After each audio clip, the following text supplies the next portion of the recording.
And like you went on to work for Michael Jackson, countless others, Keith Sweat, Bobby Brown, My Prerogative. I understand My Prerogative wasn't even supposed to be Bobby Brown. Like Guy wanted My Prerogative. So you It was wanted too late. Yeah, it was yeah. too late for the because we had already mastered, and what happened was, and so crazy what happened. Gene, it's like, man, we gotta finish this album, man. I said, so you can call me crazy. Timmy's not here to finish it. He only did the first verse. He said, man, we gonna put that voice on there. I said, what voice? He said, that with the kid, the Albie show. The show guy, put that on there. And he made us put it on there and mix it with it. And nobody said nothing. Nobody didn't want to say nothing to Gene. But, I have to tell the truth, because I'll be sure is on there. Now, the first track that we have on the album that you sang was "You Can Call Me Crazy." Now, we heard different stories about that, Mr. Albie Show and stuff. But what happened with that particular track? The writing. Well, that track again, I got so pissed where I had to call one. I think it was one day last year. I saw Teddy and Andre Harrell. God rest in peace, Andre.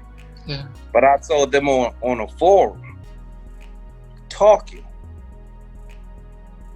And I heard Teddy also just last month having an interview.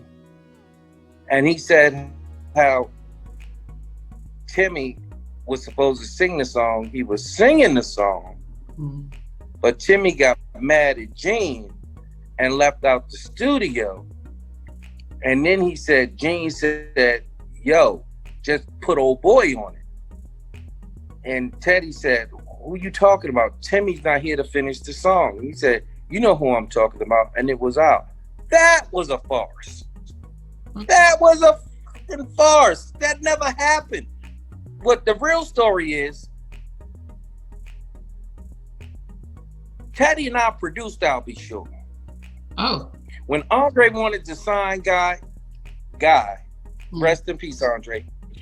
Teddy and I did If I'm Not Your Lover for Al, and we did You Can Call Me Crazy. If you look at the credits, you'll see written by Timmy Gatling, Teddy Riley. Produced by Timmy Gatling, Teddy Riley. If I'm Not Your Lover with Slick Rick. We also did You Can Call Me Crazy.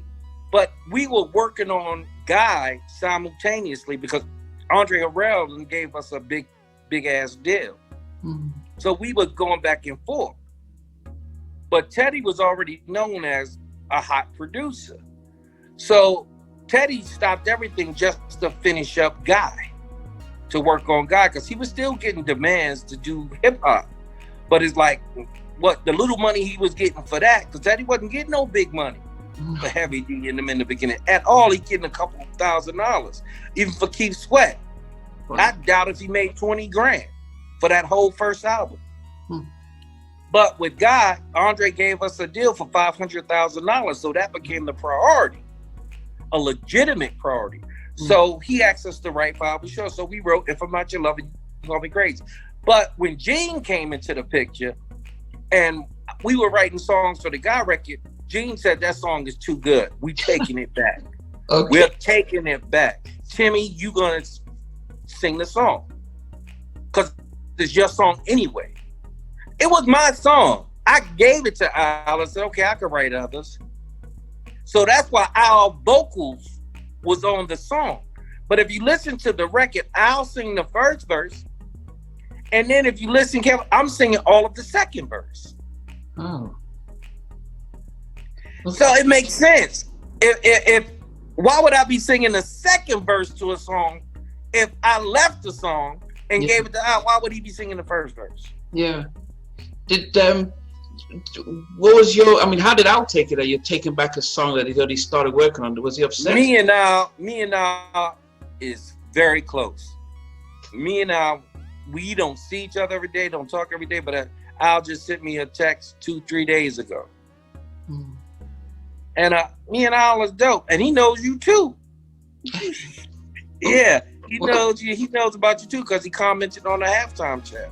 Okay. Or the flyers and the videos you kept sending out. So me and Al are still cool, but he understood. Al has always been a charming business type person. He understood. He didn't like it, but he understood.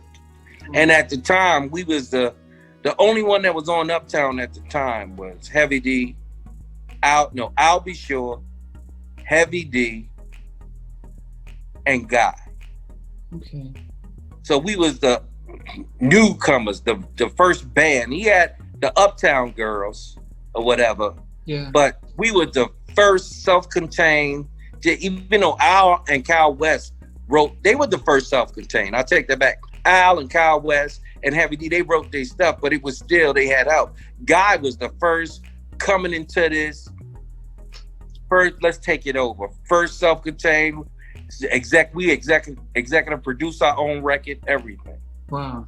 So we was the first ones to do that on Uptown. Now, but yeah, You Can Call Me Crazy was a song that we wrote for Al. And then Gene said, take it back.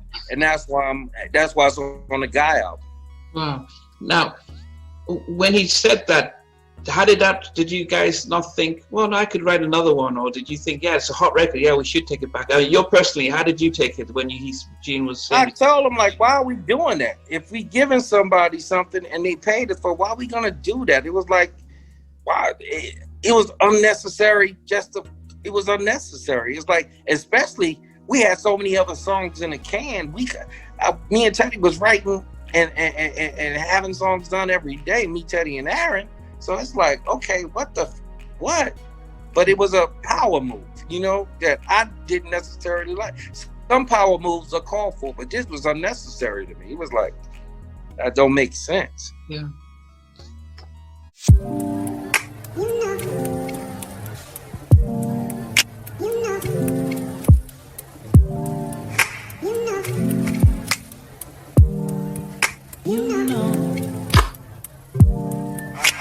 I begin to